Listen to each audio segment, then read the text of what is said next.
particular in Italy, namely taxi drivers and notaries. I hope that none of your parents or family members are in any of these two categories, especially in Italy.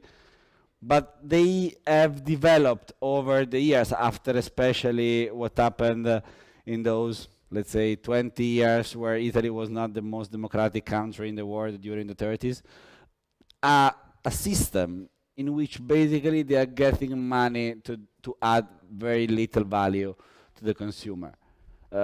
They kind of defend it any way they can. Of course, they should do it because it's in their interest, it's in their best interest. But they're not really doing nothing. And when you think about notaries in particular, there are not really an equivalence in any other civilized jurisdiction of the power that the notaries have in Italy, especially when it comes to real estate transaction, especially when it comes in purchasing and selling properties.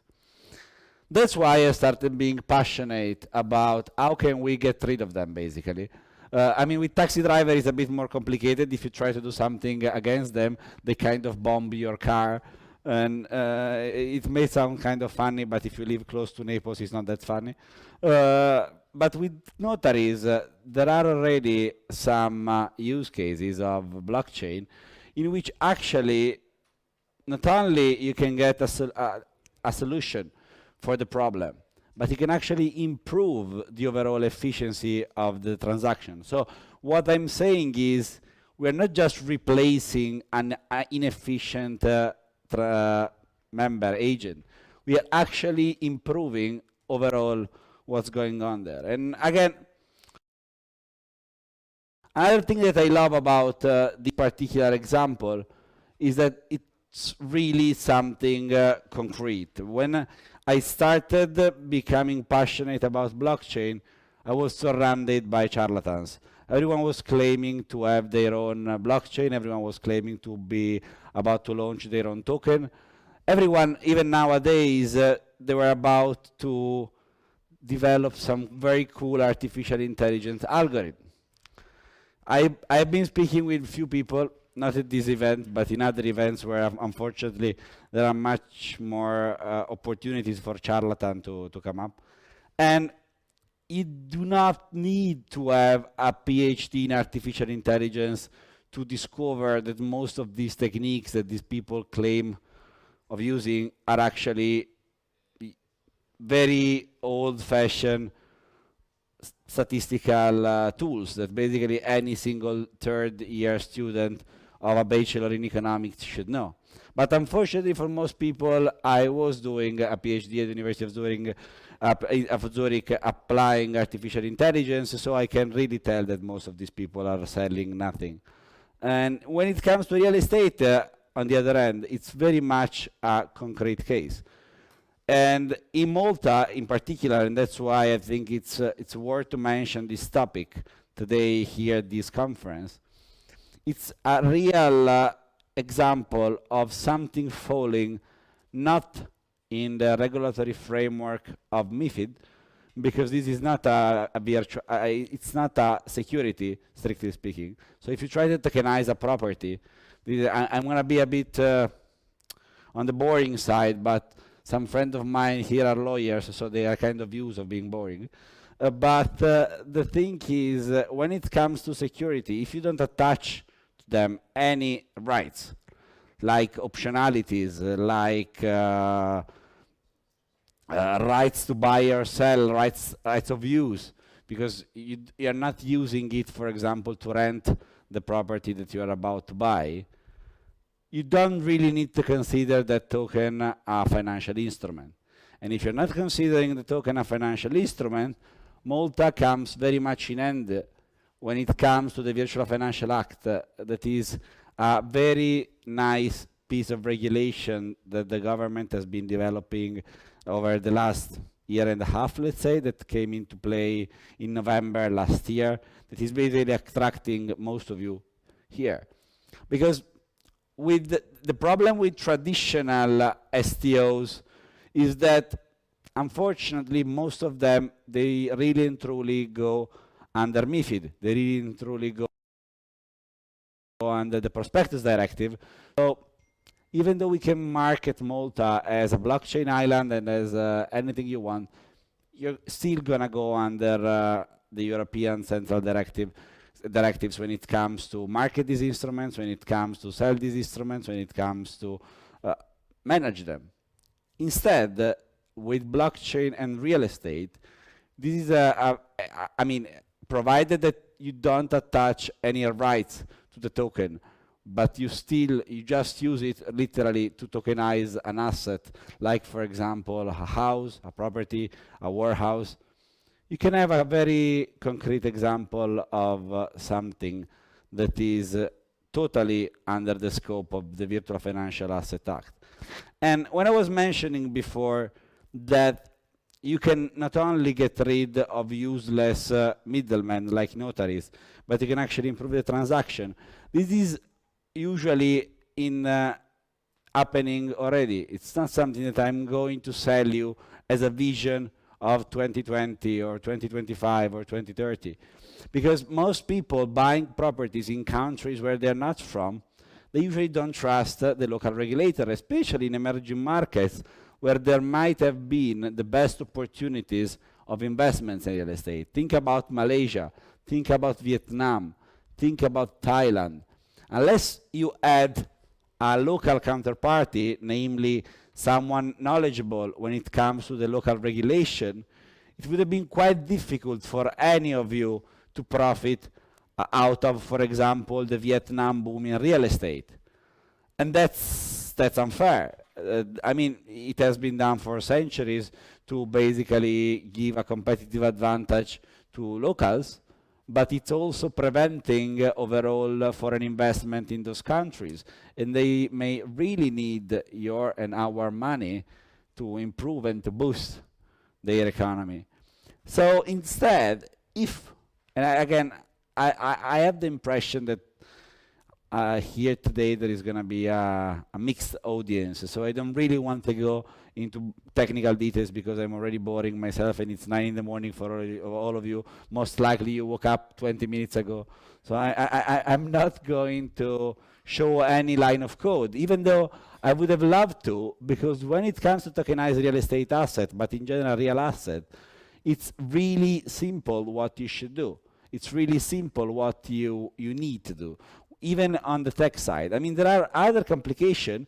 Most of them lies in the regulatory aspect, because you really need to make sure that what you're doing is compliant with all the best practices in the country you're going to operate.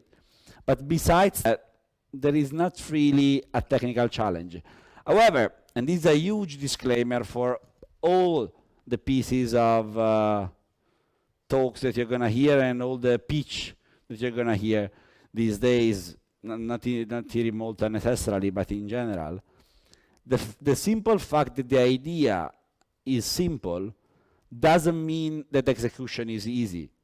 Actually, usually it's the opposite. The blockchain is a very good example in which it's quite difficult to implement even simple ideas like tokenizing a property, because you need to have a network, you need to have enough people adopting the technology before actually you can make something out of it. So, for example, if tomorrow I start launching my own token, trying to tokenize Maltese properties, it would have been the best token in the world. But if all the local real estate agents that really love their job and the high payroll, basically just to have a phone number on their mobiles, because that's basically their only competitive advantage. They spend their days calling people and getting those numbers, and then hopefully they try to sell those numbers to you to an unfair value of 5% of the purchase of the property price, which again, I totally understand that it is a legitimate business for them, not really and truly for us. Actually, this is unnecessary information, but it's actually true. When I moved here 3 years ago, I started looking for a property, and when I realized how useless basically these real estate agents were, because they were not really negotiating anything on my behalf, they were really trying to increase the price so that their commission was bigger and bigger, I did something very Italian, I must say. So I took the white pages, I have decided where I wanted to live, which is the area of Gżira here in Malta. And I started calling every single person that I could find on the white pages. It was kind of annoying, I must say, but it really worked out splendidly, and I saved 20,000 euro almost, and probably something even more, that I would have paid to call any of these real estate agents. Again, I'm not one to name any of them. I have personally nothing against any single of them. What I'm trying to say is that those money shouldn't go to someone just because they have a phone number that you don't. I mean, even Tinder, which basically is built out of the same concept, is free. And usually in that case, it's much easier to get the phone number of the people you're speaking with. So I don't see really and truly why you should pay 20,000 euro for a phone number. But what I was trying to say, and I really have to then conclude because I think we have quite a tight schedule today, is that is not only the case. The other big improvement is not only efficiency, but is also validation. Let's assume that you are buying a property in Malta. I'm Italian, I was living in Zurich. I have no clue about Maltese regulation. Now I have a lot of Maltese friends that can advise me, but at the time I honestly had no idea about prices, about areas, or let's go even further away. Let's assume that I want to, as I was saying before, buying a property in Vietnam. Just to give you a piece of information, because again, I don't want to speak about nothing. By background, as I was saying, I'm a statistician, so data are important. In Ho Minh City, that used to be Saigon in Vietnam, there are super luxurious condos that at the moment are sold for 100,000 euros, which if you look at the Maltese market is basically the price of a garage. The thing is, why I'm not going there and buying 10 of them? First of all, because they don't pay me enough yet. Second, because I have no idea what's going to be the case when I literally go there and start asking someone to sell me his apartment in these condos. I have no clue whether they have, whether this property are real, whether the guy I'm going to meet is actually the owner of the property, of some scammers.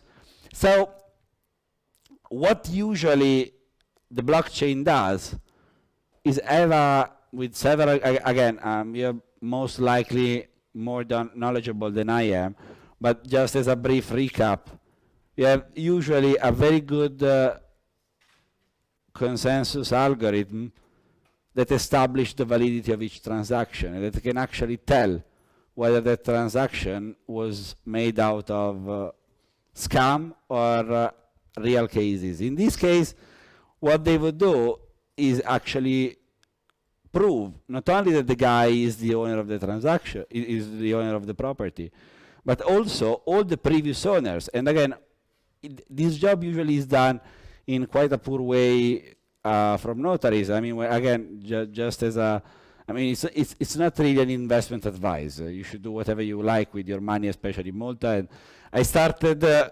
my morning swearing that I would not go here to pitch any of the companies that we are managing. And in fact, we don't have any company doing real estate, not to mention blockchain in real estate. But when I started buying a property here, I was really scared because the first notary that I appointed came up with a lot of paperwork that, first of all, I had no intention to read. There were like 2,000 pages. And then after a few weeks, the second notary that I appointed, because usually I'm skeptical and paranoid about almost anything, proved those 1,000 pages to be wrong. They were missing very vital information about the ownership of the airspace on top of my apartment. That would not be the case if that exact property right is tokenized, if it's on a public blockchain, available to everyone to inspect, available to everyone to actually, with a click of the mouse, go there and discover to whom that property belongs. And again, I think I do not have the time to go into too much technical details, but I hope that you can start the day with some valuable insights. And I do really have one piece of advice. Blockchain is not something that we should attach to anything. When someone asked me in Singapore a couple of months ago, what's your definition of blockchain and artificial intelligence? I think they are very clever marketing buzzwords.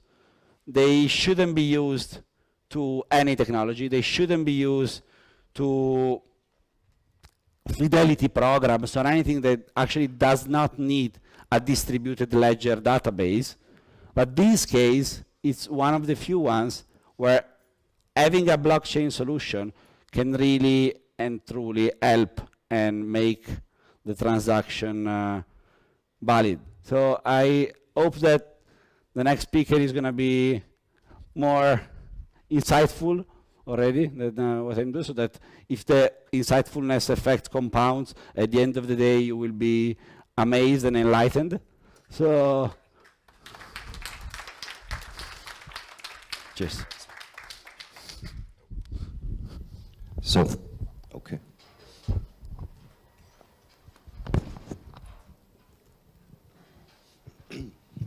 Thanks for joining in this morning. My name is Martin Gettler, and I'm talking about how to bring, let's say, payments, especially in the crypto space, into the retail sector. Today we face several problems, especially because crypto is quite hard to really facilitate in terms of payments, and how to conduct it in a way that you can use it in the retail sector is still not very well solved. You probably have seen a few startups down there selling POS terminal hardware, which is specially modified to accept crypto, but this is expensive in terms of. Okay, so when we look at the world of SMEs, we see that it's a global thing. SMEs are a big portion of the retail sector. For example, in the UK, we have those 5.6 million businesses, which accounts for 99.3% of the private sector businesses are SMEs. And why I'm especially focusing on this is all those small shops, cab drivers, limousine services, SMEs, they all together face the same problem. So we say, sorry, why not design an app, make it very simple to sort of accept and get paid in one app, so the whole industry could just use one software. Saying like Uber for driving, you can be the driver, or the customer, you can be the SME or the one who's paying. So what we say is we are hybrid. So you can pay by card, you can pay by crypto. We support all the standard security features, but it's abstracted. So we abstract the complexity of crypto payments. Yeah? In terms of how do we do this, we use NFC. So we place a sticker inside a cab, we place a sticker inside a shop. It can be mapped to a table, a car, a poker table, whatever it is. If it's a small shop owner, he's owning one tag. If he's, let's say, running a restaurant with 10 tables, he can have 10 tags. Yeah, and what we do and what we now enable is tap and pay. So you can just tap and pay with your phone at every small SME at a fraction of the cost. You don't need the hardware. Yeah? So basically it's scanning, it's paying and the confirmation, and the tag is fully passive, so it does not require any batteries. Why does it matter? Those SMEs today face long contracts, more than 12 months. They need to buy the hardware. They have in some of an upfront invest more than 500 euros for the terminals, and then they have maintenance and all those fees. Or they opt in for the app, they have no fees, no monthly costs, and it's about 20 cents. So scaling it requires, of course, digital onboarding, but we are reducing the invest and the scalability, so it will be, let's say, an easy entrance into the market for the SMEs to accept blockchain. Why does it matter? If you go outside and you tell them, do you want to accept crypto? Some, let's say 10% say probably yes or maybe. And then there is the complexity, how do I do it? Do I need to create a POS? Do I need to scan QR codes and those things? And if you create, let's say, a system where you can get rid of this complexity, especially hiding the blockchain, make it non-visible, like the payments in Uber, then it will work. Yeah. So inside, we use a transaction layer which is hybrid. It supports both transaction types, cryptos and cards. And it is too technically how we set it up. But basically, we are using both worlds. So we have a PCI compliance, we have banks in the background, and we're not a pure crypto startup. What we are really focusing on is how can we get it done that crypto is finally accepted in all of the small stores in Malta, in the UK. So the business model that matters is there is an initial cost to get the merchant on board, but it's very low. Then he stays on the system for a few months, let's say 1, 2, 3, whatever.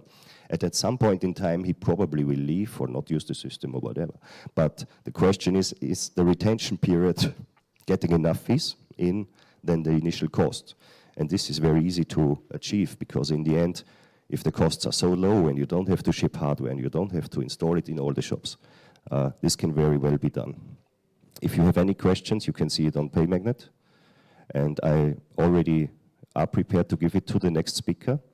I wish you a very good show at the conference today. Enjoy.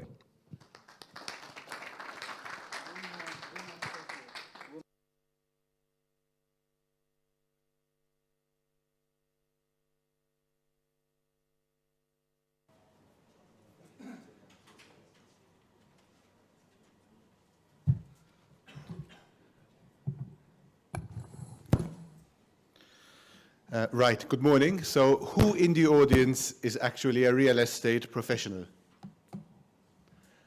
Right, so we've got 1/3 of the room. So hopefully this is the type of conversation that you're going to enjoy listening to, because it talks about the value that the human realtor, the human real estate professional brings to the table. So good morning. My name is Gege Gatt. Let's kick off right away. I'm sure you'll all agree that the real estate industry is going through a huge amount of change. I think we are all living in a very consumer-driven market. And this isn't only true to the real estate industry, it's true to most industries that we're in today. And it's driven by the type of expectations that customers have today. They are more data aware. They want to live in a 24/7, always online, self-service industry. Now, the home search process is very involved. I would almost say it's fun for first-time buyers, because there's a lot of data out there which didn't exist. And most real estate professionals have actually optimized the web process to search for properties. But when you go from the stage of searching for a property to moving into that property, this experience changes from a home search to a home saga. In Malta, we've calculated there are about 110 to 140 individual steps that a person needs to go through from finding the property online to physically moving into this property. There is an obvious opportunity for real estate companies to re-engineer this experience and not only focus on the first half of the process, which is finding property, but actually the latter part of the process, which is moving in. And this is where AI and blockchain is very interesting, because it's given us the technology which never existed to allow us to automate this particular process. And before I go into data and before I go into machine learning and bots, this is the immediate takeaway from today. Real estate companies will not only compete on price, but they will increasingly compete on customer experience. This conversation is not just about data. It's about getting real estate companies to make the entire process frictionless, predictable, mobile first, 24/7. And that is why, in my view, the premise of cutting out the middleman is entirely incorrect. It is ridiculous when I speak at AI and blockchain events that the initial understanding is that we need to cut out all human intervention from all processes because technology allows us to do so. Technology is there to augment human ability and not to replace and automate. I firmly believe that real estate professionals who are well trained and good at their job bring a lot of abilities, a lot of emotional intelligence, which changes the deal table, which makes deal occur. So my conversation with you today is going to be about how we can empower real estate professionals to do a better job. And it's no surprise that only last year in America, the Washington Post published this research which found that 87% of all sales were mediated by a human agent. And you might ask, how could this be in the world of automation, in the world of replacement of humans? And that's precisely because humans bring value in the real estate workflow, and that value cannot be easily replaced. The problem, however, is that when you look at the earnings of real estate firms and the commissions paid to real estate professionals, they're going down, right? So we need an agent, but the value which we're paying this agent is much reduced. So I'd like to talk about the three things which we are doing to change the economics of the real estate industry, to try and tackle this decline in profitability and bring in some more automation, some more empowerment within the process. And here are the three takeaways which I'll go through. Number one, there's been a huge amount of hype about voice search. In our view, voice search isn't going to be the next big disruptor in real estate. I firmly believe that conversational artificial intelligence is. In fact, FT's headline this year was "Conversation is the new interface."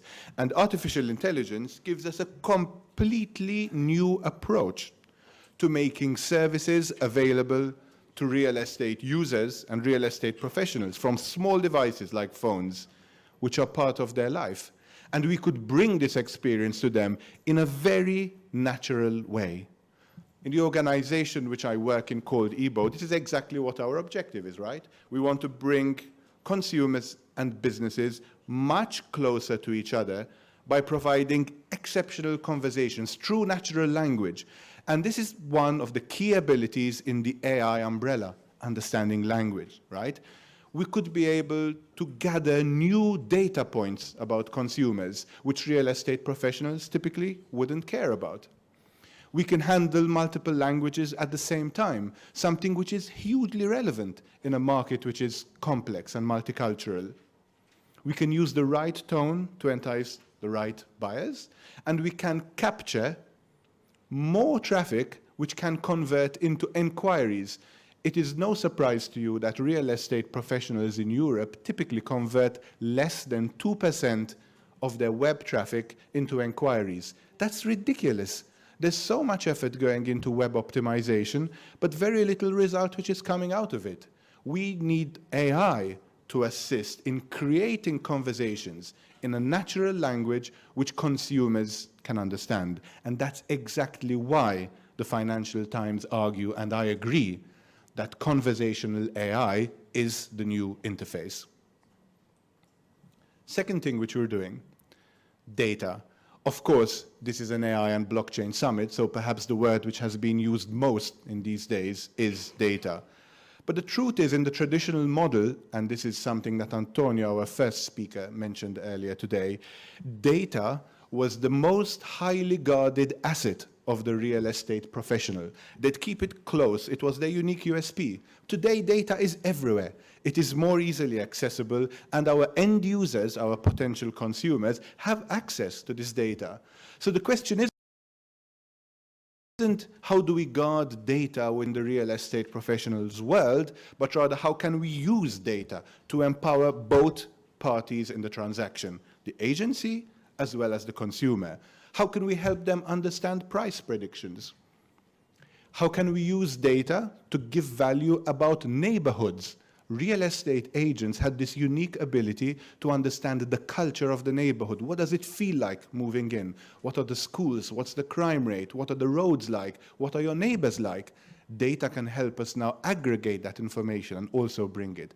We can forecast or review demographics of buyers, stuff which was not available till 5, 6 years ago. So what is the most typical data model that we look at?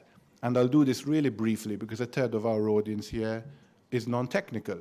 But one of the first things that you typically want to do in the real estate business is you want to identify data sources. In Malta and in Europe, there are a lot of open data initiatives, which we could very easily scrape, store, enrich by bringing in new sets of data which add value to the base layer. We can immediately extract analytical and historical models out of this data which has been captured, create a training model, and ultimately, because this is always the eventual goal of a machine learning process, we want to predict we want to predict outcomes based on this process, right? We want to be able to forecast some elements. And even with very simple linear regression, we're seeing some very great results in our machine learning activities. The objective here is timeliness, right? If we've got a declining profitability in real estate agencies, we want to create models that reduce the operating cost and bring back value. So what are we doing with this data? Well, we're helping both of these parties get better at what they do. So here's what we do for users. We can give predictions on the value of the property without an inspection using data that we've gathered. We could use this information to predict the best time to sell a property, or rather the amount of time it's going to take predictively from the moment of listing to the moment of sales. But what we're doing for real estate professionals is even more interesting than that. We live in a world which has a low inventory reality. In other words, we're not getting enough properties onto the market fast enough. And that is certainly true in Malta. For those of you who live here, it's a tiny island, few resources, and few assets of properties. So what we're doing with a predictive model is we are able to understand who is most likely to bring his property onto the market in the next 6 months. What is the demographic profile of this seller likely to look like? And that brings a huge wealth of data to real estate agencies because they can now target who is most likely to be available to list his property. That's a huge competitive advantage, knowing who is likely to list in a highly competitive market. The third thing that we're doing using data in the real estate industry is computer vision. Very often, when we talk about artificial intelligence, when we talk about natural language processing, we forget that another subsegment of AI is vision, the ability for machines to look at pictures and understand what's in it. So we're using computer vision models to entirely remove property inspections, to entirely remove the boring, lengthy, and costly process of asset listing. We now allow a user to take a few photos or a video, get those interpreted through a machine learning approach, understand not only the object in the image, but even match that to a value list and say, okay, so this podium is typically this size and typically costs X amount of euros. And now this is also useful not only for the real estate agency, but also for the buyers. Very often, buyers and sellers think about home improvements. What if I fit in a window there? What if I put a balcony there, right? By looking at tableaus, at patterns of previously installed objects and their cost, we can now overlay onto the information about the asset what new improvements are likely to cost and how that will affect both the purchase price or the resale price. And again, what is the business objective here, right? We want to increase efficiency in the process. We want to remove the human process when it's not adding value, and we want to retain the human process when it does bring value. It's no surprise that McKinsey argue that around half all the work tasks that we do in this industry can be automated. But my question to you is, are we automating half of what we do with technology that already exists? Clearly the answer is no. So why are we not doing that? Well, I believe the answer is this. It's very easy for anyone to load data into Hadoop, Mindly, Apache Spark, or whatever tool we're using for predictions. But when you come to extract real value from that data which you've ingested, it's very hard because there is very little machine learning talent out there. Very often there is no C-level or director buy-in at real estate agencies. And worse still, and this is my experience over the last couple of years, most CEOs buy AI projects as a toy project. In other words, there isn't a very specific use case and ROI calculation. It's just a jump into the unknown, which really trivializes it, right? And I'll end here. Clearly, you'll agree, we're really beginning to scratch the surface of the possibilities of AI and machine learning into real estate. The potential we have is huge. I believe we could change the entire economics of this industry if we dig deeper around the 3 points which I've mentioned earlier. I think my key point is it's critical for real estate professionals to engage with technology companies which are focused in this particular area, because it is them who will help stimulate innovation in an industry which hasn't been very well known for innovation. And I believe AI can solve very specific business problems, which will give us competitive advantage. Thank you for listening, and have a great day.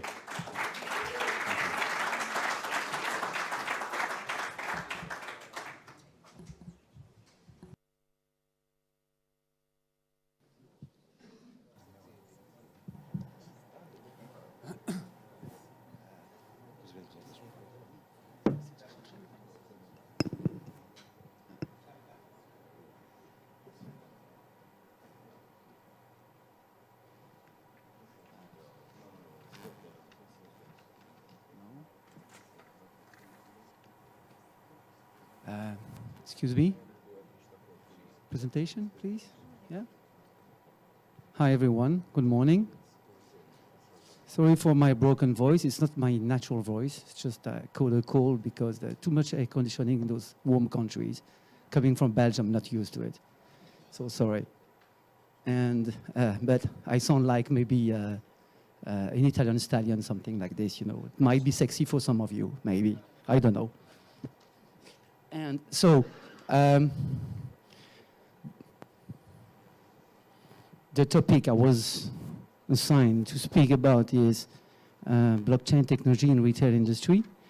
It's a very broad topic, so I try to pick, in my view, the main topics which are relevant to towards what's going on today based on my own practice as a lawyer involved in the blockchain space, but also as an advisor of the European Blockchain Observatory and of the World Bank, because this is a topic which is being closely addressed by those institutions today. And when you have a look at, I'm sorry for my slides, because those slides are typical slides by lawyers. So too many words, not sexy at all, and so I don't like slides because I can make them myself. So I prefer that you pay attention to me than to my slides, right? And so forget about my slides. And so the first topic is payment, of course, payment, because the very first topic when you look at, okay, we would like, does it make sense to use blockchain for retail, for merchants, for marketplaces, right? And everybody has, of course, Amazon, eBay, and the big guys in mind. But the real question is the mass adoption of cryptocurrencies as a means of payment, as opposed to the speculative use of cryptocurrencies, right? And so there are different ways to achieve that goal of mass adoption. Yeah. First way to do it is, hopefully, I will launch my own token, my own cryptocurrency, right? Many have tried to do it, to do it so far. That not necessarily proved to be a success. It's difficult to impose your own token. It's possible, it's difficult. Unless maybe you are Amazon or Facebook, of course. And The other way is just to accept existing major cryptocurrencies. Again, many have tried to do it and are doing it. It has not led to mass adoption of cryptocurrencies to just display a logo of Bitcoin or Ethers on your website. You agree with me? So now many operators, and sometimes supported by governments or central banks, are saying, okay, and now what if we come up with so-called stable coins? And stable coins are the new hype of cryptocurrencies today. And there are probably more than 200 stable coins now on the market today. And stable coins are probably in their design very interesting, because if you want to have a mass adoption of cryptocurrencies, you need a cryptocurrency which is stable, not too volatile, right? Because otherwise, it's like, you know, in some countries, in Africa or South America, where a week after the national currency has tripled, quadrupled, etc., 10 times the value, hyperinflation led those countries to use dollars instead of their own currencies. It's not working. A currency which is too volatile is not working as a currency. We see that it's not working even for national currencies. So somehow probably we need stable coins. And the problem of those stable coins is that much more than traditional cryptocurrencies like Bitcoins, they will be submitted to much stricter regulations. And that's the lawyer speaking now. And I'm going to give you a very simple example. You know, most stable coins are like Ethers based on I peg my crypto to dollar or euro. So you give me €1, I give you one token, and every time you want to claim your euro back, I am supposed to give you back your euro. And this has legal implications that cryptocurrencies like Bitcoin don't have. And the first implication in Europe is that more than likely that kind of stablecoins will be seen as an e-money, electronic money. And electronic money is a regulated activity. To issue electronic money is a regulated activity. We call that electronic money institution, which is like a payment service provider, but with the ability to issue electronic money, like PayPal. PayPal, everybody knows PayPal. PayPal, this is the perfect example of an EMI, electronic money institution. You give PayPal currencies, fiat currencies, euro, dollars, and you receive a unit of account, which is accepted by an ecosystem of merchants, and every time you can claim your money back from PayPal. A stable coin in most situations will work exactly the same way. No, there are other stable coins, of course, like DAI. There are some examples of stable coins that seem to be accepted more and more, and probably, but this is a matter of discussions now, even with central banks, probably AI, because this is blockchain and AI summit, probably AI will in the future lead to the acceptance of real stable coins where the AI will actually in real time assess the need of supply of the cryptocurrencies based on the demand of the market, and through a smart contract will adjust the supply of cryptocurrencies. There are already projects like this, combining AI, smart contracts on the blockchain, and to actually replace what central banks are doing, because that's what central banks are doing. Central banks, they are based on certain actions and tools they have. They try to stabilize the value of the currency based on the supply. And that's exactly what central banks do, and they use interest rates for doing so, etc., and they are criticized for their policy. So in the future, using an AI on which everybody agrees that they must be complying with certain common policy rules that we all accept, will be probably a good solution. And the second point The second area where blockchain may be deployed in the retail market is customer service. Customer service through smart contracts. It's a very early stage of development using smart contracts for customer service. There are many examples. Could be loyalty programs, but it could be also, and as a lawyer again, I think that's an area of great interest, is the protection of consumers in terms of disputes with customers. So there are a few initiatives, they failed in the past to automate the dispute mechanism, resolution mechanism with consumers. They failed. But with blockchain and AI, that's something else. So there are a few projects that I know that are in that line, but I'm convinced that this is one of the key achievements that we need to have in that sector. So the ability through smart contract and AI to resolve disputes with consumers. And by the way, this is an obligation by European law. There is a directive under European law that says that every merchant, not marketplace yet, soon marketplaces will be also subject to the same obligation, but every online merchant needs to have an online mediation mechanism in place for customers. Of course, that could be done through AI and blockchain. And the third area or point is supply chain. You all know that the basic property of a blockchain is the proof of existence of the information which are recorded on the blockchain. So there are a number of initiatives on the market where you use blockchain to trace products. And of course, this is of great interest for consumers to have more confidence on the provenance and authenticity of the products that are being sold online. Blockchain is relevant in that respect. Not much legal concern about this, except that we will need more and more legislations, like now in Italy, for instance, that recognize the validity of blockchain as a ledger of proof, and where today, if we apply European law,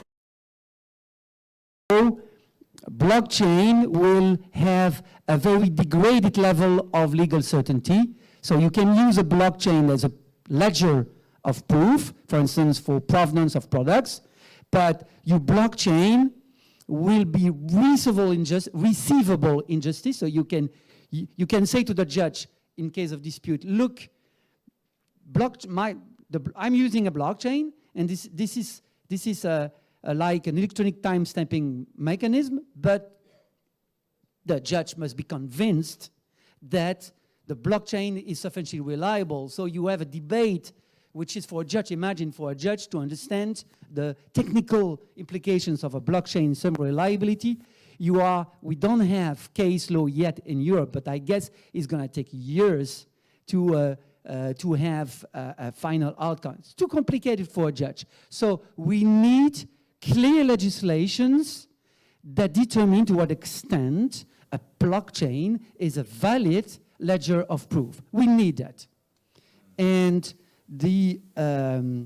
my last point, and in my view, this is the most important point, is digital identity. We talk a lot about digital identity, but in my view, this is the most disruptive element of that conversation. Why? Because let's take a very common example, Amazon.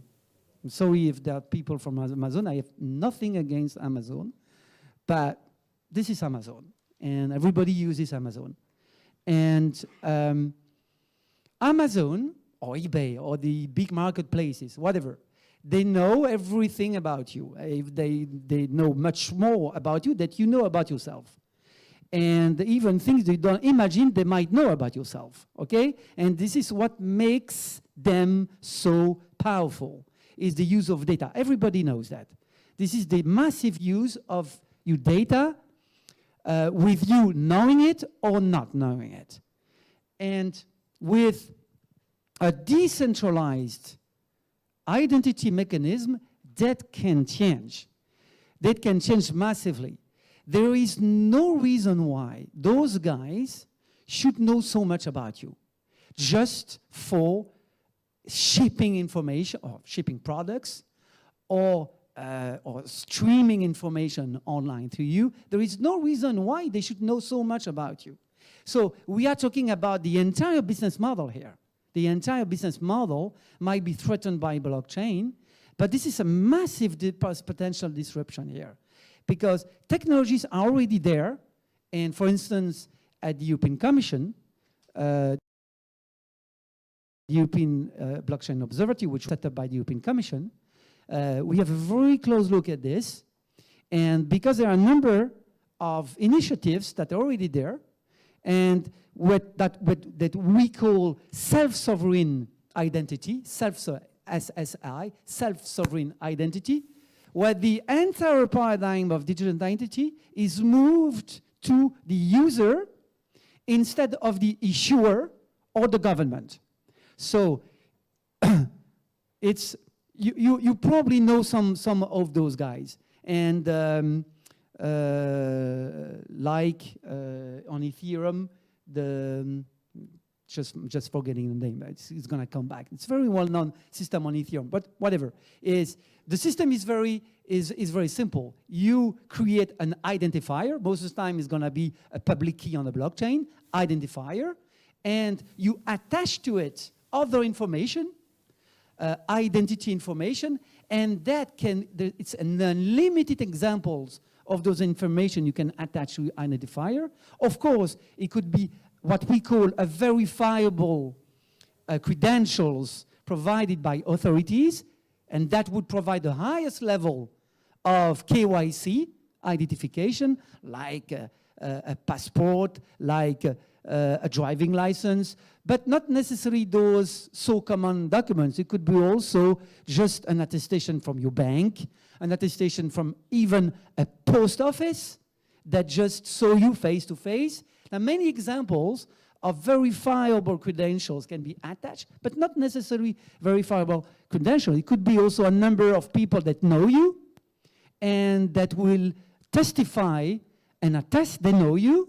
It could be also many things. It could be the history of your transactions on eBay or Amazon that prove that you really exist as a commercial entity, you know, but without disclosing who you are. So many, many, many examples of identification elements which do not necessarily identify you as a person with a name, but that make certain that you really exist, and the elements that identify you are real. And those elements under your sole control on the blockchain, and using a smartphone to actually decide how you share those elements with who you want to share those elements. So let's take the example of Amazon again, is that Amazon knows too much about you, but not just Amazon, any marketplace knows too much about you, too much. And with a decentralized identity system, at the end of the day, Amazon will know almost nothing about you, because even your address of shipping will not be known to Amazon. Only a third party that delivers information to the post or the delivery enterprise and will know about your address. So you will fragment the knowledge of your information the way you want, so that they are not centralized within the hands of just one operator, making it just too powerful. Thank you.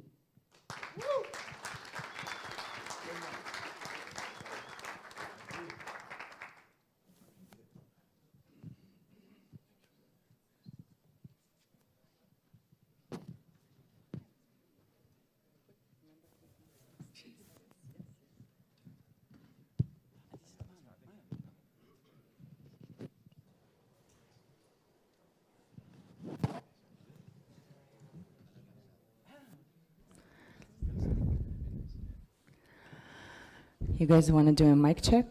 Quickly make sure all the mics work. Testing. Everybody has a mic switched on? You don't have a mic? Can we get a mic? Is there another mic for Henry or? Okay. We can share. We can share. You can share for Jeppe.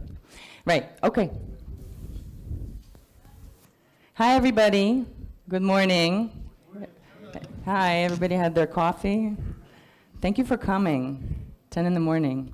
So my name is Yael Tamar, and I'm the Simone partner at Solid Block, a tokenization platform. And today we're here to address the elephant in the room. Does the real estate industry need blockchain, or is it all the blockchain hype? So we're here with our esteemed panel, gonna talk about the challenges of the real estate industry, the use cases, the practical applications in real life, as well as some of the insights that they have as a part of their expertise. So I'd like to start with a very simple question. What challenges does blockchain solve for real estate? Anybody can start. All right, so I'll go ahead. Good morning, everyone. Henry Balani, Principal at Blockchain Advisory Institute. I'm based in London and Chicago, go back and forth, run around, not sure where I am sometimes. But the principal challenge, I think, that we're trying to solve here at the end of the day is making it as efficient and as easy as possible. One of the things that I've learned, I bought property, for example, in the United States. I'm attempting to buy property in the UK, is how complicated processes are in many, many countries. The UK itself, it's incredible in terms of what the challenges are. So being able to solve some of those complex issues is, I think, one of the key challenges. So transactional capability, making transactions more efficient. Any other, Jeppe? Can you think of other challenges that we solve? Well, basically, when we see who is investing in real estate today, then we have a few people who in fact have the funds to invest. But what we can do with tokens, etc., is this fractional ownership. Right. But when we look into the market and see how big is the market, then when we talk tokens, everyone's talking about digital gold. But I just read an article in Fortune about the gold ever minted. And the gold we have today has a value of 6 trillion. But if we look into the real estate market, the same article says that the market for real estate is 218 trillion. So basically, the value of real estate market is 36 times bigger than the value of gold. And that is interesting. Because then we definitely have something we can tokenize. Exactly. So it's much smarter with this. It doesn't make sense that we're using gold as commodity, widely traded everywhere, and the real estate is sitting there. Exactly. There's so much out there that can be tokenized. And if we look into the real estate market, then of course we have the value, but then we also can solve a lot of problems, because it's not only about tokenizing things and not only about saying that the people can get a fractional ownership. It's also the smart contracts when we have renters and everything. I mean, everything can be so much more simple without all the paperwork, basically. So we're talking about simplification, tokenization, and making this industry accessible to everyone, right, guys? Awesome. So I'd like to ask you about any industry use cases that you've witnessed or worked on, and just comment on a few and why they succeeded or why they didn't succeed. Well, I can continue, because I'm a partner in Amazix. And Amazix, we have within the last 2 years assisted more than 120 projects to raise more than 1.3 billion. But my point here is that right now we are assisting a lot of different real estate players to tokenize stuff. And right now we are working with the biggest financial institution in Brazil in order to tokenize distressed real estate. We are also working on projects on how to tokenize luxury apartments, etc., all over the world. So there are a lot of different platforms right now being developed in the space. And I really look forward to Q3, where I think we will see many of these use cases being introduced to the market as security tokens. Thanks. Thibault, you've been quiet. I know that you've been instrumental in creating policies on internet, blockchain, data protection. I just wanted to get your feel for potential pitfalls, maybe the drawbacks of using blockchain real estate, or what we should be really paying attention when building these blockchain-based models. The first question is, what do you tokenize? Because tokenizing real estate can actually have different forms, many different forms. You know, if you tokenize just the property, for instance, the property rights, is very different compared to tokenizing the shares of a real estate fund. It's nothing to do.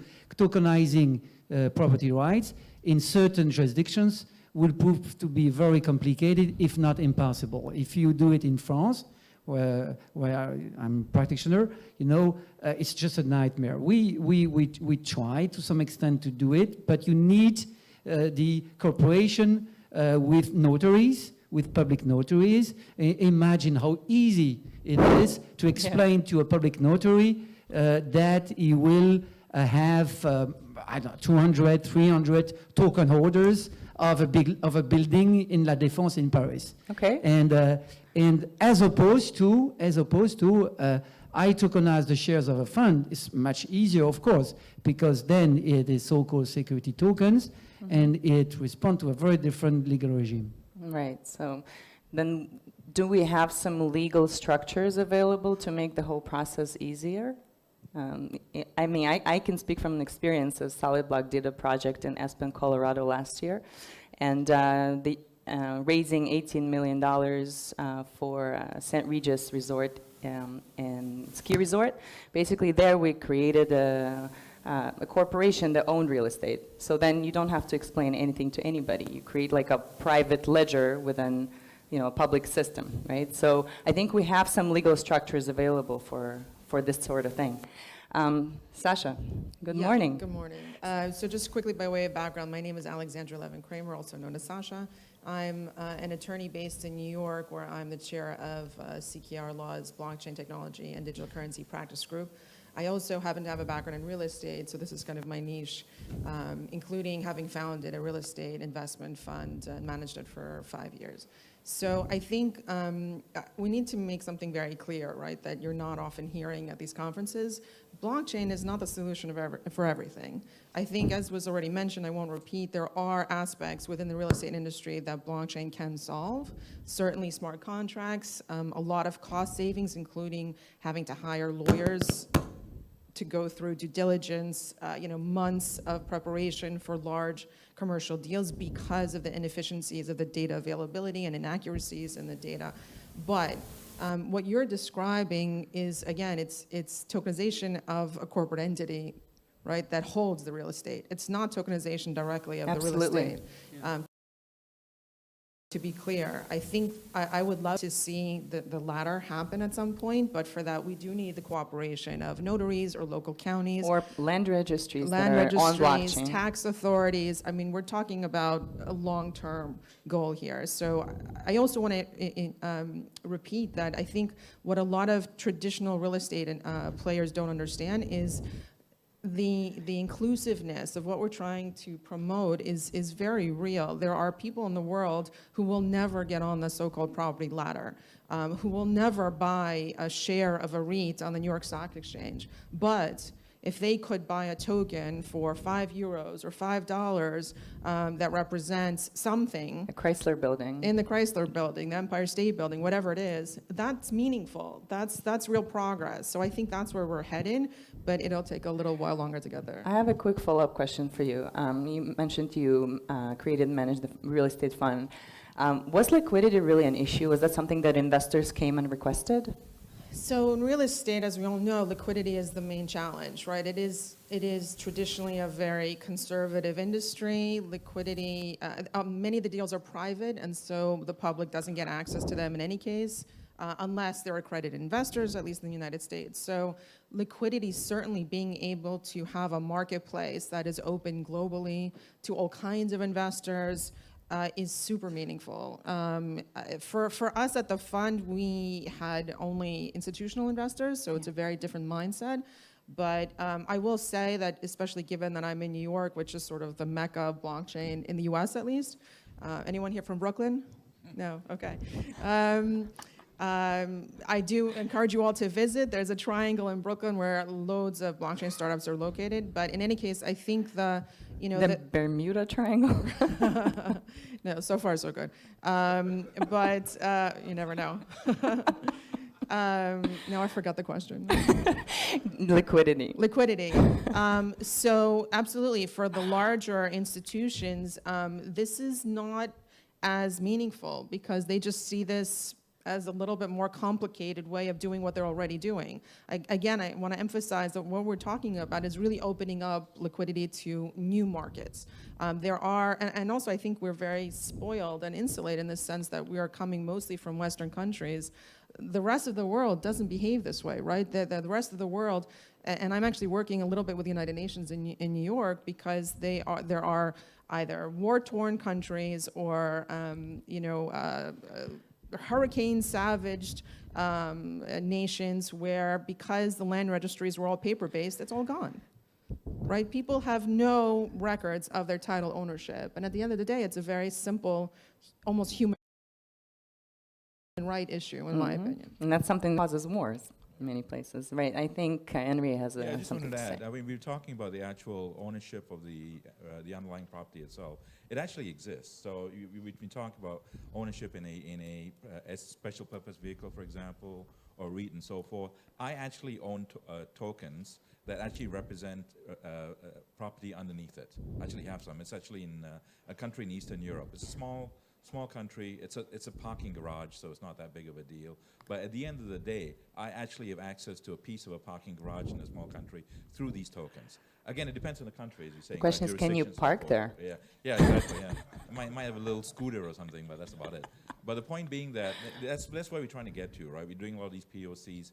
We're doing a lot of pilots. You've got the idea of tokenizing the funds that manage those properties. But now the next step, as Sasha is talking about as well, is to get towards actually owning a piece of the property itself.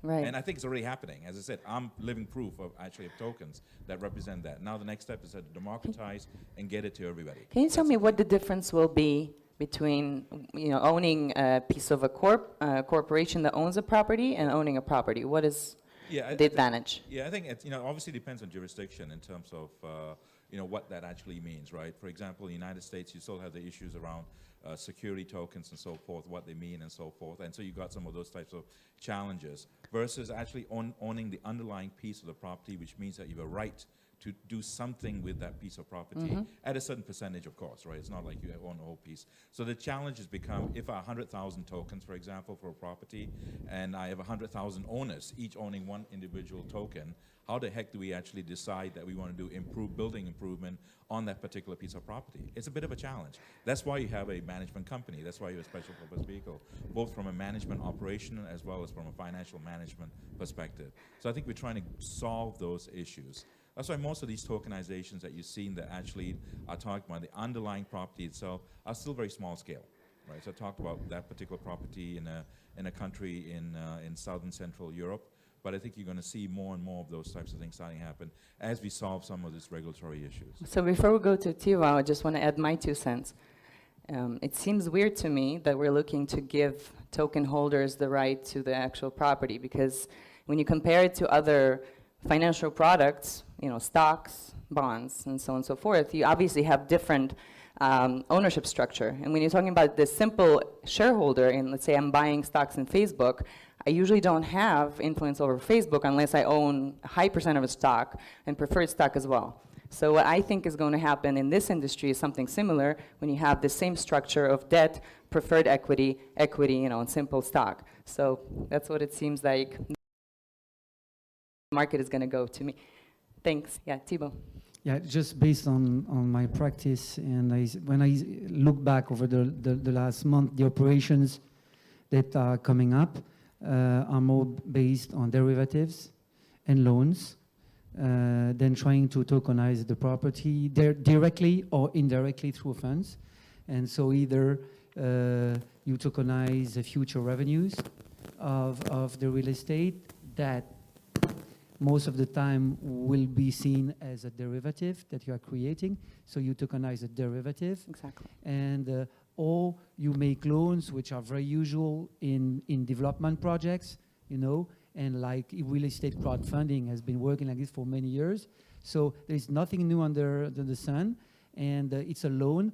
But also now you see securitization vehicles in Europe that are being tokenized for real estate, And that's a very straightforward actually to tokenize real estate. Right. And because actually the securitization vehicle, by the way, there are many of them in Malta, and issued tokens, and then the securitization vehicle invests through loans in real estate.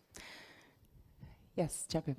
So an interesting point here is that now we are talking about what can be done in this area and so, but basically out here I bet there's sitting some projects thinking, how can we then raise funds for our project, what can we do? And I think the best test is to think about, if you're sitting in front of a family office in Geneva and they are extremely conservative there, how will you then present a case like this? And that is what we are working with in Amazix, because basically there are different investors out there, because how you approach a family office in Geneva is definitely not the same as you do for a retail investor.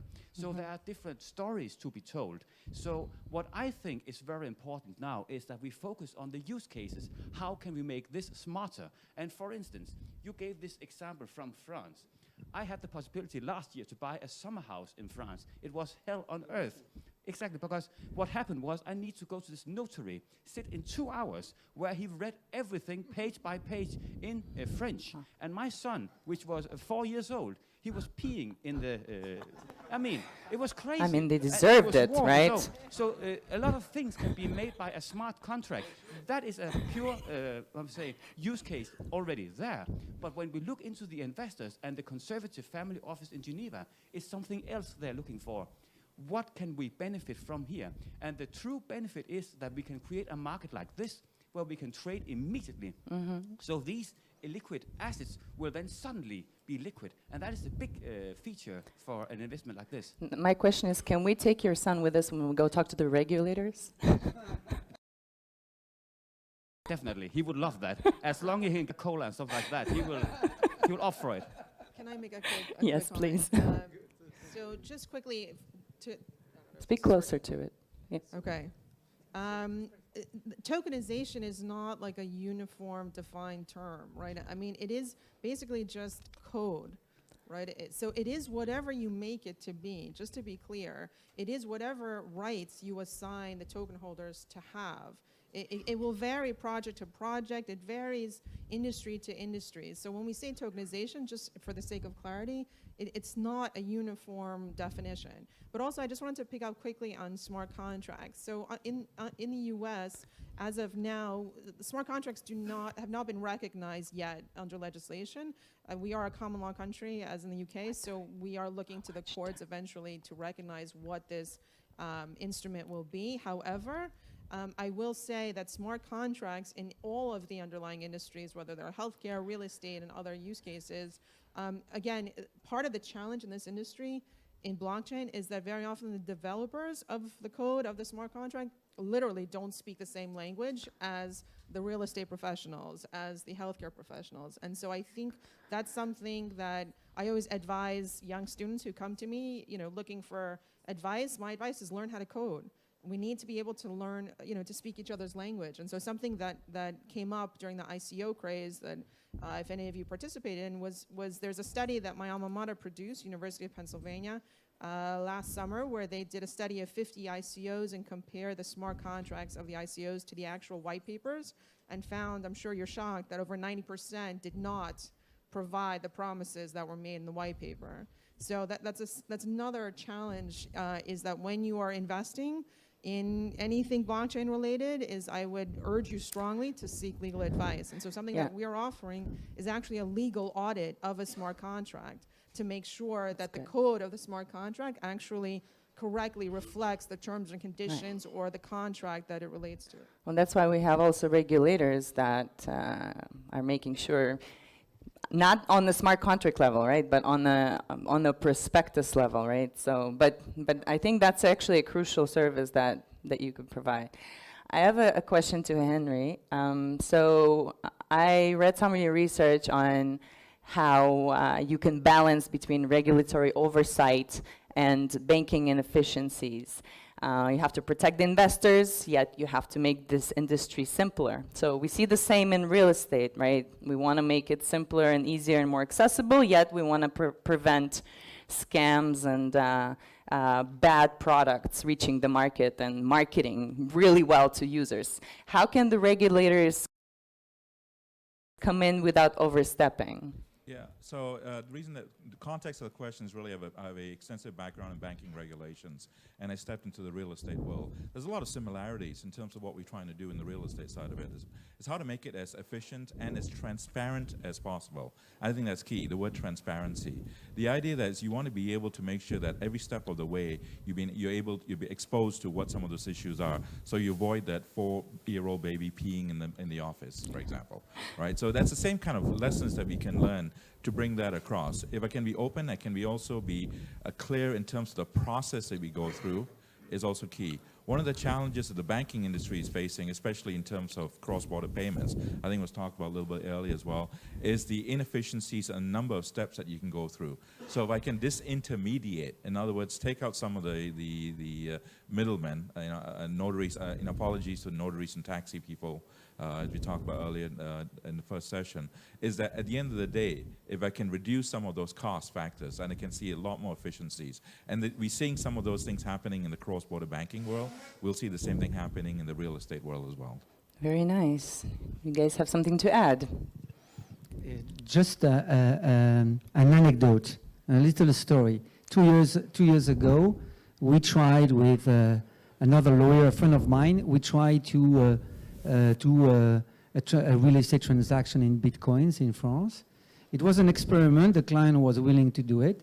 It totally failed. Let's be very clear. Totally failed. Not because actually of the notary, because a notary was ready to play with us, but because of the bank, and because actually you can have a transaction in Bitcoins, no problem if all the parties agree, and but there are taxes that you need to pay, right? And in the French system, the taxes have to be paid to the fiat. state. You don't pay the taxes. The notary pays the taxes, because the funds must go through the notary, and the notary is responsible for making all the payments to the destined parties. Right. And then you need to convert the Bitcoins, because the exercise was to have a full Bitcoin transaction. Not partially Bitcoins or partially fiat currency, too easy. And so the Bitcoin needed to be converted and through an exchange, and then it's blocked. Right. And the fact that even the bank of the notary was blocking the transaction because it was coming from an exchange. So it's very practical situations, it has nothing to do with regulations. Yeah. Nothing to do with regulations. No, it might change in the future in countries like Malta or France, because now in France we have a new regulation in place on crypto finance, and where we hope that banks will more cooperate, but with license exchanges in France. Right. So this is one of those cases where you kind of play with all the stakeholders in the system. So in the Bitcoin transactions that I've seen in real estate, you usually had some sort of an OTC transaction done sometimes by the legal firm, which was holding, and obviously they are taking on the risk of the currency, dropping or going up in the same day. But they would transact, they would facilitate the transaction and send fiat money, and the buyer would pay a little more to cover the taxes in Bitcoin. So that's what they would do, which obviously is not an efficient way. There's a lot of risk management involved, right? Yeah. So another very good use case is just to go back in history and see what went wrong, for instance, in the subprime scandal in general, right? So with the whole financial system going down. Yeah. What we can do with the tokenization, what we can do with the blockchain is we can create this credit history. So everyone knows who is participating in this little ecosystem we are creating here, which will also protect the investors, because now they know that we in fact have some real people out there who can be able to pay the rent, etc., which will create this certainty and stability in the financial system. Because right now we see a financial system that is just boosting and gearing and building debt by debt by debt, and suddenly at the end of the day the buck will end somewhere, and then suddenly people cannot pay and everything, and then people will think, what went wrong? Well, we can protect that financial system basically with the tokenization, and that is the big use case as I see it when we look at it from the big picture. Thank you for that. And the last comment from Sasha. Thank you. So just, it's not, I want to comment, it's not a coincidence that, Satoshi's white paper came out during the financial crisis. If one can imagine the blockchain existed, then, commercial mortgage-backed securities could have actually been able to track the ultimate owner of those, tranches of loans. So who knows, maybe it would have prevented the last financial crisis. But just to get back to your last question, in terms of regulation, look, in the US at least, it's not the job of the regulators to prevent stupid people from making bad investments. It's not. The role of the regulators, especially following the stock market crash in the last century, was basically to make sure that going forward, everyone has access to the same information, the same disclosure, so that people are on the same kind of level playing field to make an educated decision. Whether or not you go through with it is your decision, right? So that's why I think a lot of what happened in the States, at least vis-a-vis ICOs, was a concern that people are making decisions without having information. And so now as we move towards, frankly, just admitting that most of the tokens in the ICOs were securities, and let's call a spade and call it a security token offering. Not to say that all tokens are securities, but certainly if you're using them to raise capital for a platform that doesn't exist, etc., it's likely to be a security. Security is not a four-letter word, right? We know how to deal with it in the West and in most other countries. The issue is just providing disclosure so that people can make an educated decision. What was the four-letter word? I'll tell you after. So to summarize, we talked about some of the challenges that blockchain is solving, including the inefficiencies that lead 4-year-olds to pee in a notary office, and including inability to, lack of transparency, the intermediaries, costly processes, and lack of access to real estate market for most of the world, especially the developing world. And it seems like we're all hopeful and bullish on blockchain in real estate. If you guys have any questions, I welcome you to come and talk to us afterwards. Thank you so much for being amazing this morning. Thank you.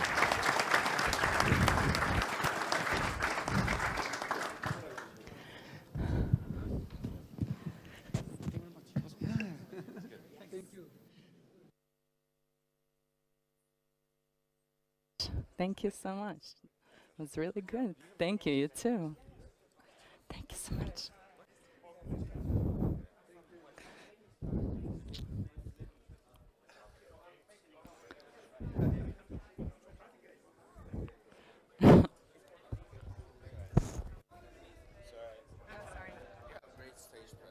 Thank you so much. Thank you.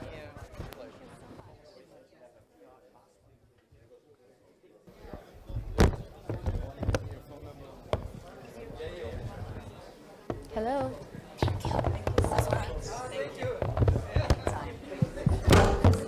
Is it working? Yes.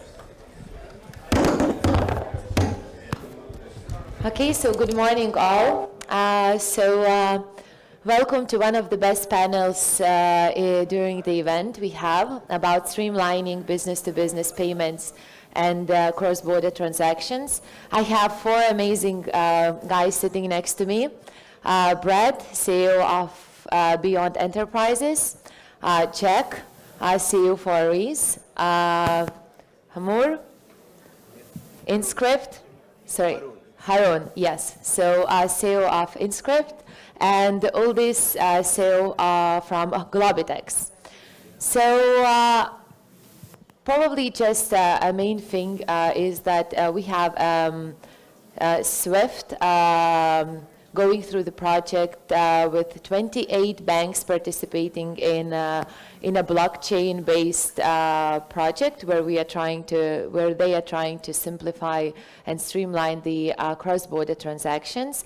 And one of the things we would like to discuss today is actually what are the challenges, what might be a success of that project, whether the blockchain is better than Swift, and probably we should all agree that when we are talking about the blockchain, cryptocurrencies, cryptography, payments is actually one of the best use case we can discuss today, yes?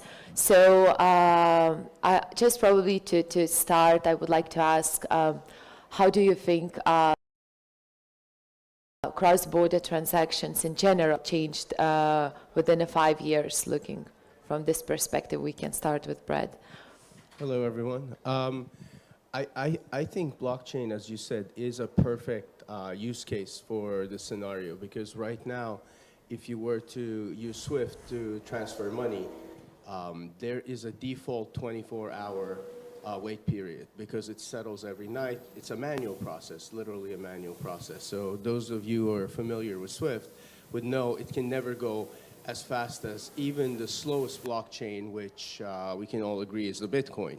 So if I send a Bitcoin across the border, two things happen immediately. One, as soon as the first confirmation is there, I know someone got paid and they know they received my payment.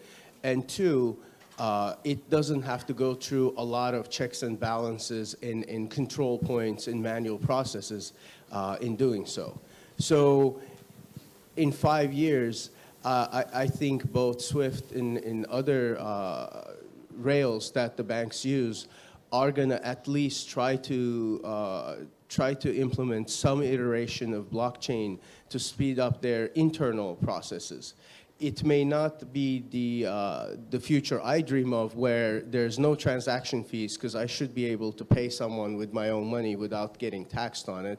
And two, it should be instant because we have the technology to accomplish that right now.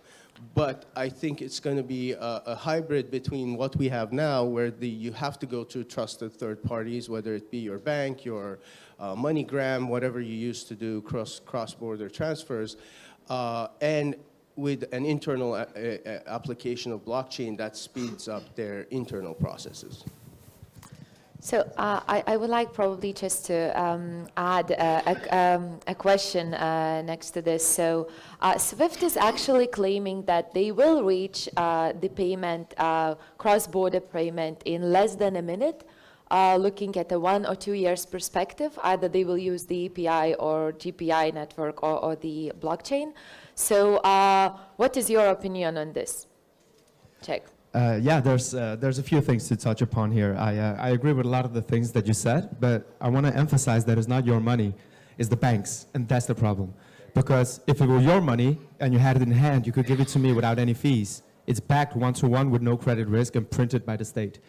But money in a bank account is not yours, and that's why you cannot move it, because you can only move it through the mediators they allow. And that's where tokenized assets are really interesting, because the owner is us again. So if I own a gram of tokenized gold, I actually own a gram of tokenized gold, which is really cool. We personally from Arise work on digitalizing the dollar. We want to create a stable coin outside of the banking system by involving the Federal Reserve. Essentially, let's put the liquidity with who prints it in the first place, and then give the ownership back to the user. So we transfer ownership instead of transferring money, and that's the problem with today's networks. We transfer money.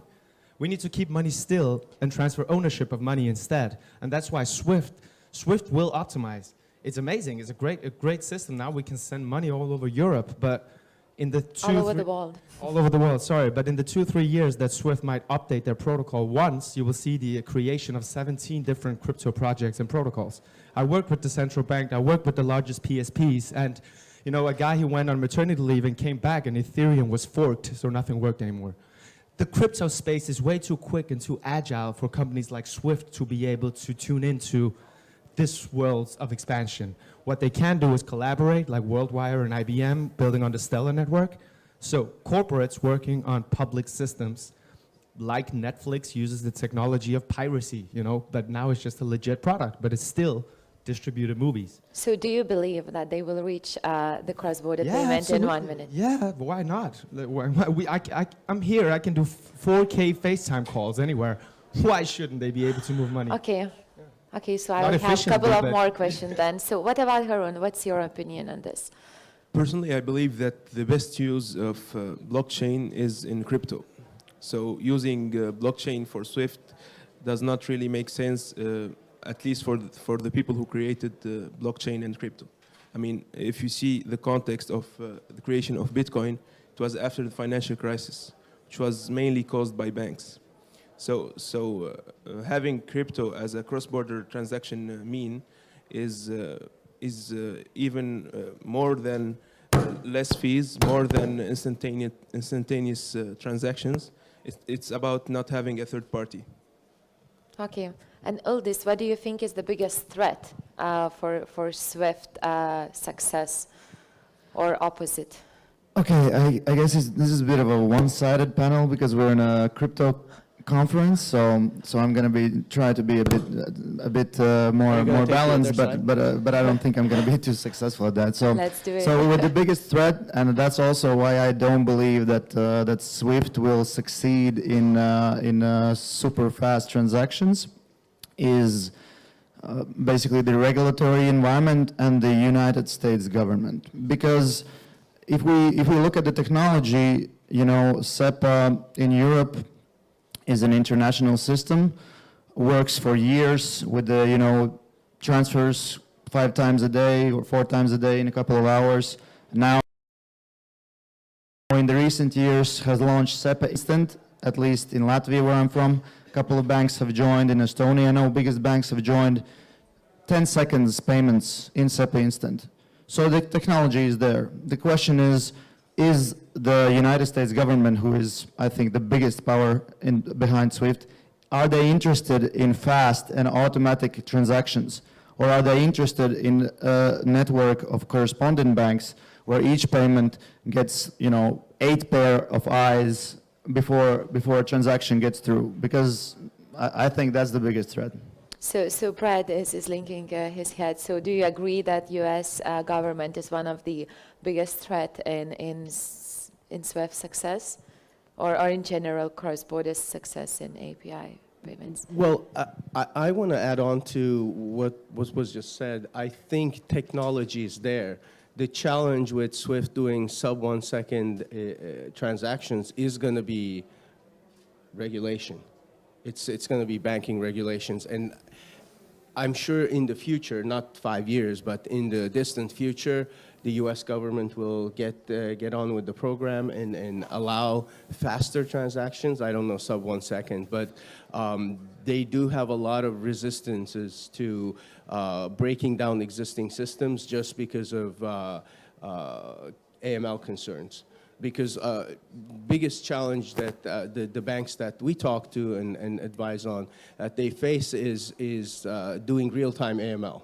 A lot of the large banks don't have the technology built into bring that visibility into the transaction sequence. And if you don't know where the money is coming from quick enough, you're not going to be able to clear it. So it's not, can we build the technology? Just like they said, the technology is out there. We can build something that does 1 second, sub-second transfers, but can we do all the compliance work that's needed to do it compliantly across borders? And you know, when you talk about the cross-border transactions, unfortunately, there's not one jurisdiction, but there's 3.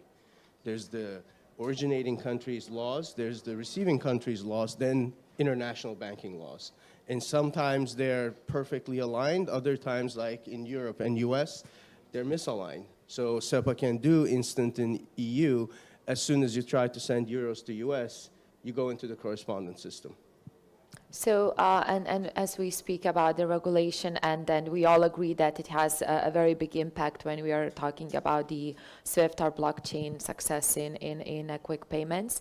As check your working on a stable coin in Ares, yes. So what do you feel in terms of the regulation? What's the impact in terms of the stable coin, which also, you know, might work as a very good payment option when we speak?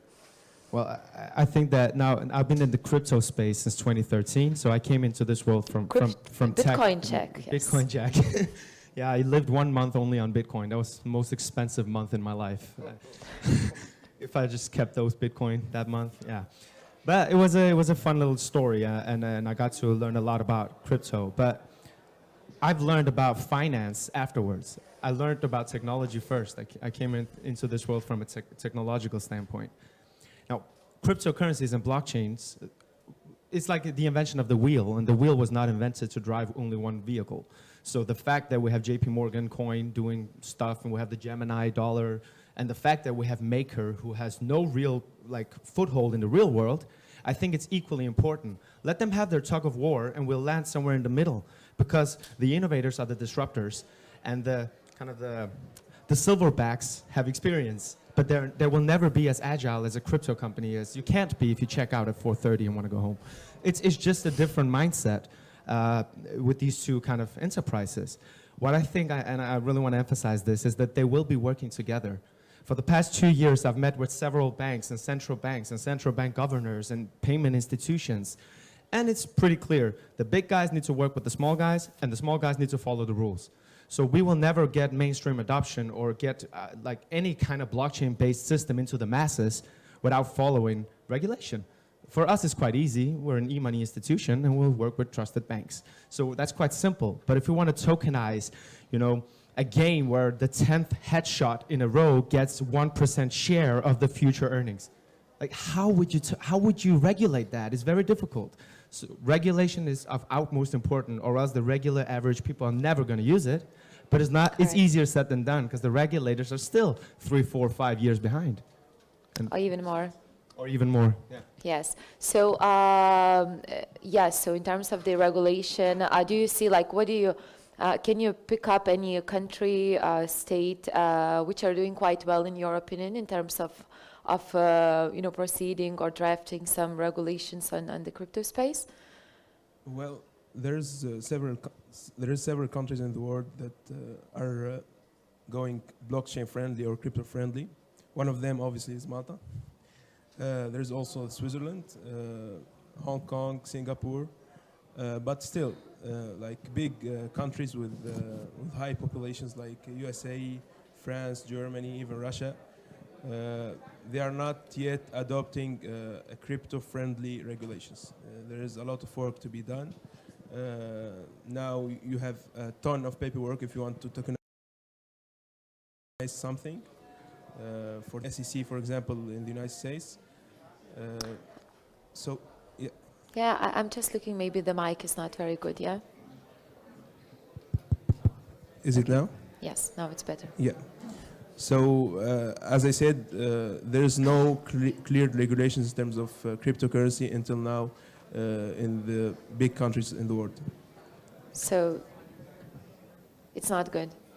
Yeah, of course. So, and as we also touched a bit about the technology, and just coming back to the technology side. So, Swift, it's GPI system, yes, it's API based. It's also very good technology, yes. So, and we also have Ripple, yes, very well-known network in the market who uses blockchain. So, in terms of the technology perspective, how do you see these two technologies?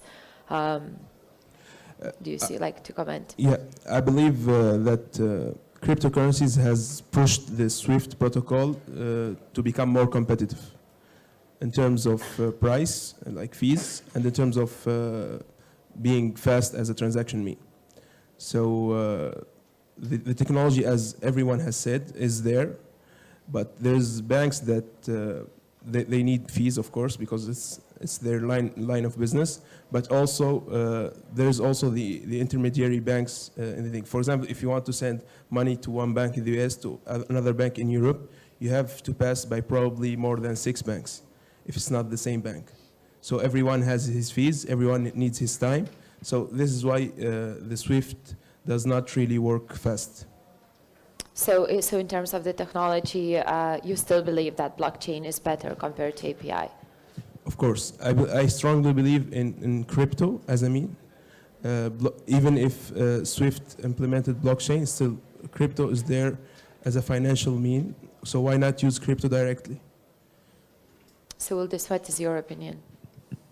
My opinion is that I think we're living now in a world where crypto is, saying, "Hi, we're here. We want to take over the world," and I believe many of us here believe in that world. And I think it's our duty as infrastructure companies to facilitate the adoption and coexistence of these systems, because for the masses to be able to convert into a crypto-driven or crypto-dominated system, they need to work in the coexisting system. So fiat-backed stable coins, you know, JPM coin. I think there are great initiatives for the medium term to get people in and to get people acquainted to crypto. But at the end of the day, they're still just the same old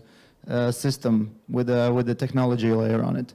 So I believe that the innovators in the space have to go, you know, full crypto, try to make the best. Currently, I believe Bitcoin is the best, has its challenges, needs to be scaled. First mover advantage, global trust, adoption, decentralization. I believe currently for long-term success, no one is better. But it doesn't mean that it cannot be. And Bitcoin has its problems, right? Aries is launching their coin. Technological problems with Bitcoin, but as we have seen with technology, everything is solved over time. Most every problems are solved over time. So the innovators, let them innovate and go full crypto, and the infrastructure companies like us, we need to make sure that these worlds have to coexist until they can you know, until the winner emerges. Let's call it like that. So yeah, please check. I'm a huge fan of Bitcoin as well, of course. Yeah, we know. But none of the things that we're building are based on top of Bitcoin. If you want a customer like Sodexo in France to work on your servers, they say we want European servers or validators only. Well, try that on Ethereum. So if you want to work with enterprise level businesses, you need to be able to look into permission or less than public systems, simply because they need that mandate in order to dictate what the servers are. Bitcoin will be there for a long time, and I have my 2 Bitcoins I got in 2013. It's not just sending money quickly. A bank can send an IOU on email to another bank and say, yo, JP, I owe you $100. So, and then they owe them $100. The point of crypto is to make smart money and programmable money and enable things that cannot be done. And that will not be done with SWIFT. You cannot do escrow contracts. You cannot lock $1 million in a smart contracts coded to release every day 1/10 or 1/100th to certain partners or even a pool of partners. All of the advantages where, you know, you can, if you have a shipping contract, none of the goods in transition can be capitalized on. There is no, they're just passive for those 6 months until you have to pay the sailors in an analog format. The point of crypto is to create smart money. SWIFT network still consists of dumb money that the banks can move around super smart between themselves. But it's not an open protocol for everybody else to build. Of course, it's centralized, so it's the same. So, at the end of the day, it's the same centralized API by SWIFT. And I'm not super fascinated by a few banks going together and making a blockchain. I mean, it's cool. WorldWire did it in like 4 months, right? So. And coming back to even the SWIFT project of 28 banks participating in that, there is already feedback that banks still prefer to use API instead of the blockchain because of the potentially it's even lack of skills to integrate everything. And probably just to one more question, how many of you are like still occasionally using to pay in crypto for some services in business or something? Couple, yes, couple. So I actually just finalizing the panel, and I thought I also didn't introduce myself. So I'm a CEO and one of the co-founders of the crypto exchange. So this is our topic. We're just enabling people to quickly buy crypto and they can pay it. So so I would like to summarize that probably we should admit that crypto is here to stay. Yes, it's still becoming better and better. Probably we will implement it firstly on business side, and then we will migrate on mass adoption. So next year we will hope to buy tickets at Malta in crypto. So thank you so much for being with us.